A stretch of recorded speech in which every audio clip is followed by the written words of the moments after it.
नमस्कार। चलिए आज एक ऐसे सफर पर निकलते हैं जो हमें हजारों साल पीछे ले जाएगा।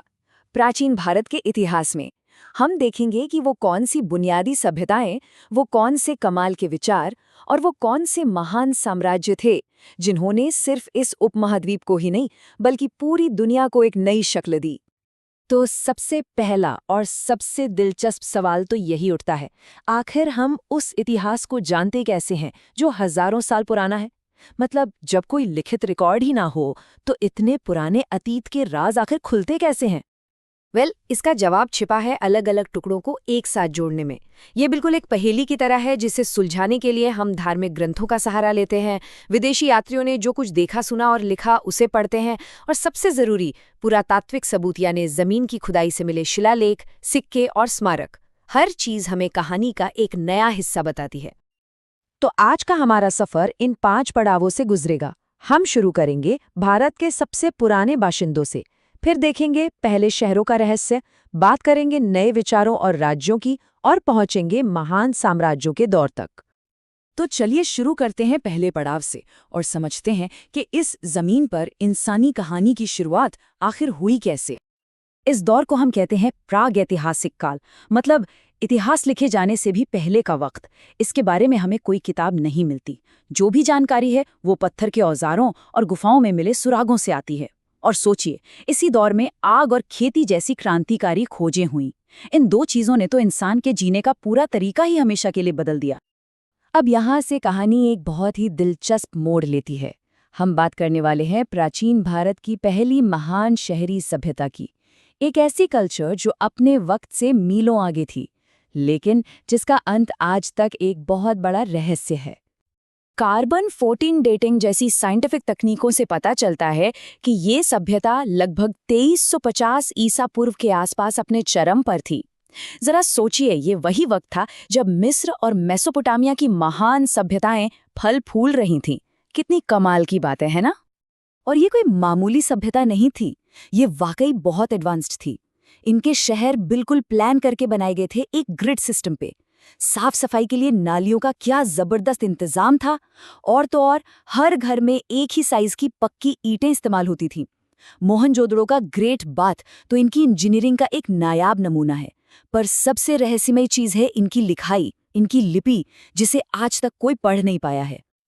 ये सभ्यता कितनी बड़ी थी, इसका अंदाजा इसी बात से लगता है कि इसके निशान आज के पाकिस्तान में हड़प्पा और मोहनजोदड़ो से लेकर भारत में गुजरात के लोथल और राजस्थान के कालीबंगन तक फैले हुए हैं। और ये जो टेबल है, ये हमें दिखाती है कि इन अहम जगहों को कब और किसने खोजा था। सिंधु घाटी के शहरों के गुम हो जाने के बाद इतिहास का एक नया अध्याय शुरू होता है। ये एक ऐसा वक्त था जब नए ग्रंथ लिखे जा रहे थे, छोटे छोटे राज्य बन रहे थे और कुछ बहुत गहरे दार्शनिक विचार जन्म ले रहे थे। इस टाइमलाइन पर एक नज़र डालिए। ये दिखाती है कि ये दौर कितनी हलचल वाला था। एक तरफ ऋग्वेद की रचना हो रही थी, तो दूसरी तरफ छोटे छोटे कबीले मिलकर बड़े बड़े राज्य बना रहे थे, जिन्हें हम महाजनपद के नाम से जानते हैं। और इसी सामाजिक राजनीतिक उथल-पुथल के बीच दो महान दार्शनिक धाराओं ने जन्म लिया, जो आज दुनिया के बड़े धर्मों में गिनी जाती हैं।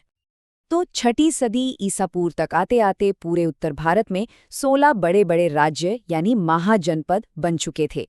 और इन सब में सबसे ताकतवर बनकर उभरा मगध, जिसने आगे चलकर भारत के पहले महान साम्राज्य की नींव डाली। समझिए कि एक तरह से स्टेज तैयार हो रहा था जिस पर आने वाली सदियों का इतिहास खेला जाना था। इसी दौर में दो महान चिंतक हुए, महावीर और बुद्ध। दोनों ने उस वक्त की परंपराओं पर गहरे सवाल उठाए। देखिए, जैन धर्म जहां आत्मा और कर्म के सिद्धांत पर जोर देता है, वहीं बौद्ध धर्म अनात्म यानी नो सेल्फ और निर्वाण की बात करता है। और सबसे बड़ी बात क्या थी? दोनों ने अपने विचार संस्कृत में नहीं बल्कि आम लोगों की भाषा यानी प्राकृत और पाली में दिए, ताकि हर कोई उन्हें समझ सके। तो अब हम अपनी कहानी के क्लाइमैक्स पर पहुंचते हैं। वो दौर जब पहली बार इस उपमहाद्वीप का ज्यादातर हिस्सा एक झंडे के नीचे आया, दो महान साम्राज्यों के तहत जो एक के बाद एक आए। मौर्य और गुप्त दोनों ही साम्राज्य बहुत बड़े थे, पर उनके काम करने का तरीका एकदम अलग था। एक तरफ था मौर्य साम्राज्य, बिल्कुल सेंट्रलाइज्ड, मतलब सारे बड़े फैसले राजधानी पाटलिपुत्र से लिए जाते थे। दूसरी तरफ था गुप्त साम्राज्य, जो ज़्यादा डिसेंट्रलाइज था, जिसमें स्थानीय राजाओं को काफ़ी आज़ादी थी। और इसी फर्क ने दोनों साम्राज्यों के भविष्य को भी एक अलग दिशा दी। मौर्य वंश के सबसे महान शासक अशोक की कहानी तो किसी फिल्म की तरह है। कलिंग में हुए भयानक युद्ध और खून खराबे ने उनका दिल पूरी तरह बदल दिया। उन्होंने हमेशा के लिए हिंसा का रास्ता छोड़ दिया और धम्म का मार्ग अपनाया, यानी नैतिक आचरण और सबकी भलाई का रास्ता। और अपने इस संदेश को उन्होंने सिर्फ अपने तक नहीं रखा, बल्कि पत्थर के खंभों और चट्टानों पर खुदवाकर पूरे साम्राज्य में फैला दिया। और उनके ये शिलालेख हमें बताते हैं कि उनका राज कैसा था। सोचिए, एक शिलालेख में वो जानवरों की बलि पर रोक लगाते हैं, दूसरे में वो इंसानों और जानवरों दोनों के लिए अस्पताल बनाने की बात करते हैं। पर सबसे ज्यादा असरदार है 13वां शिलालेख, जिसमें वो कलिंग युद्ध के बाद अपने गहरे दुख और पछतावे को बयां करते हैं।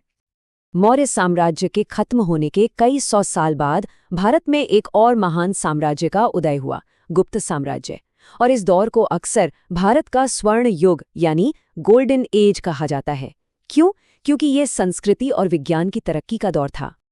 इस गोल्डन एज की उपलब्धियां वाकई जबरदस्त थीं।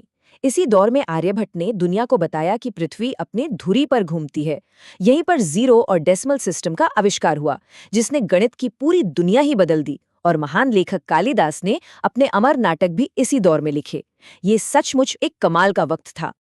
तो चलिए अब इस सफर के आखिरी पड़ाव पर आते हैं और ये समझने की कोशिश करते हैं कि इस पूरे दौर की विरासत क्या है, इसका हमारी दुनिया पर क्या असर पड़ा है। देखिए, सबसे बड़ी बात यह है कि साम्राज्य आते हैं और चले जाते हैं, सत्ता बदलती रहती है, लेकिन जो चीज़ हमेशा रहती है वो है विचार और खोज। मौर्य और गुप्त साम्राज्य तो कब के खत्म हो गए, लेकिन उस दौर में जो दर्शन, जो विज्ञान और जो कला जन्मी, उसकी विरासत आज भी हमारे साथ है। और यहीं पर हम एक अहम सवाल के साथ इस चर्चा को समाप्त करते हैं। साम्राज्य बनते हैं, मिट जाते हैं, लेकिन विचार हमेशा जिंदा रहते हैं। तो सवाल ये है कि प्राचीन भारत की वो कौन सी विरासतें हैं जो आज भी हमारी मॉडर्न दुनिया को शक्ल दे रही हैं। इस पर सोचिएगा जरूर।